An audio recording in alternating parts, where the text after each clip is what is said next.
Assalamualaikum warahmatullahi wabarakatuh. Nama saya Putri Puspitasari dari kelas manajemen 21F. Kali ini saya akan membahas tentang balance scorecard. Lalu apa sih balance scorecard itu? Balance scorecard adalah metode pengukuran hasil kerja yang digunakan perusahaan atau biasa disebut dengan strategi manajemen.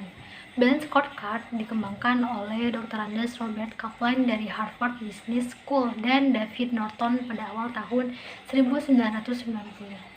Pada awalnya, balance scorecard ini atau disingkat BSC digunakan untuk memperbaiki sistem pengukuran kinerja eksekutif. Dengan BSC perusahaan jadi lebih tahu sejauh mana pergerakan dan perkembangan yang telah dicapai.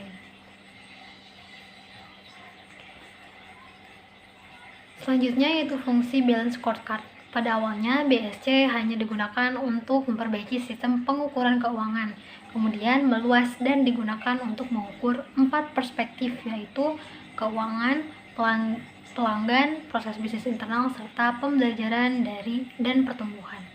Selain itu, balance scorecard memiliki fungsi sebagai berikut. Yang pertama yaitu sebagai alat ukur perusahaan apakah visi dan misi yang dianut telah tercapai.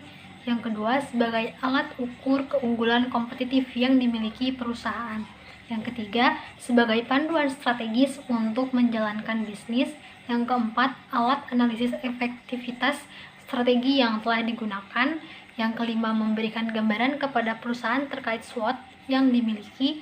Yang keenam, sebagai alat key performance indikator perusahaan. Dan yang ketujuh yaitu sebagai feedback terhadap shareholder perusahaan. Selanjutnya ada 4 perspektif balance scorecard. Dalam balance scorecard terdapat 4 perspektif, diantaranya yaitu yang pertama ada perspektif keuangan atau financial perspektif. Dalam balance scorecard, perspektif keuangan merupakan perspektif yang tidak bisa diabaikan. Pengukuran kinerja keuangan menunjukkan apakah perencanaan, implementasi, dan pelaksanaan serta strategi memberikan perbaikan mendasar. Perbaikan tersebut dapat berupa gross operating income, return on investment, atau economic value added. Pengukuran dalam perspektif keuangan nantinya akan menunjukkan apakah perencanaan dan pelaksanaan strategi memberikan perbaikan yang mendasar bagi peningkatan laba perusahaan, serta dalam pencapaian tujuan yang dicapai dalam penerapan perspektif keuangan. Yang kedua ada perspektif pelanggan atau customer perspective. Dalam balance scorecard, perspektif pelanggan mempertimbangkan dari sudut pandang pelanggan, yaitu bagaimana yang perusahaan harus bersikap terhadap pelanggan. Seiring dengan semakin ketatnya persaingan bisnis antar perusahaan, maka perusahaan harus mampu memahami kebutuhan pelanggannya.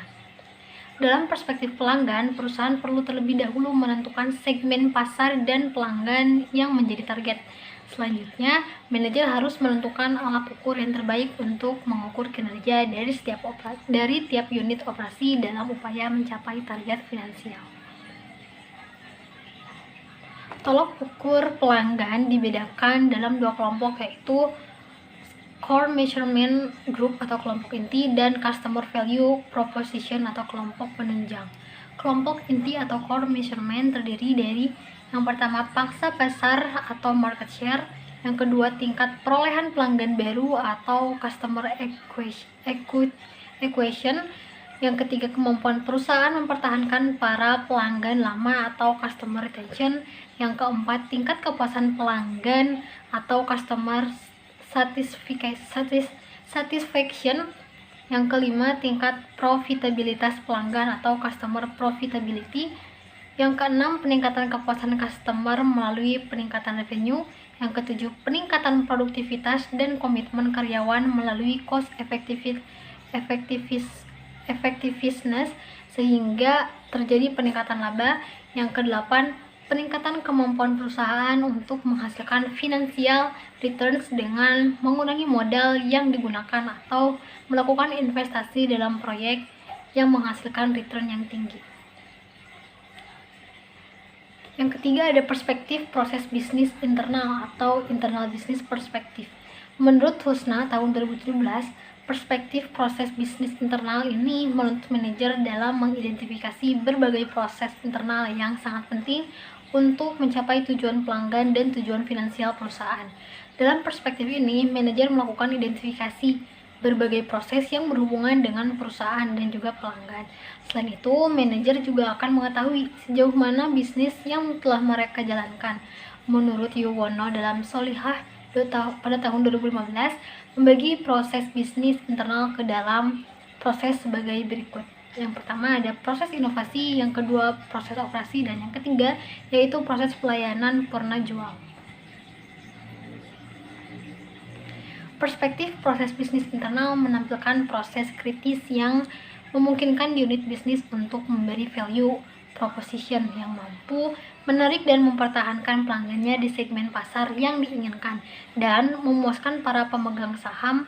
Tiap perusahaan mempunyai proses dan nilai yang unik bagi pelanggannya. Yang keempat ada perspektif pembelajaran dan pertumbuhan atau learning dan growth perspective.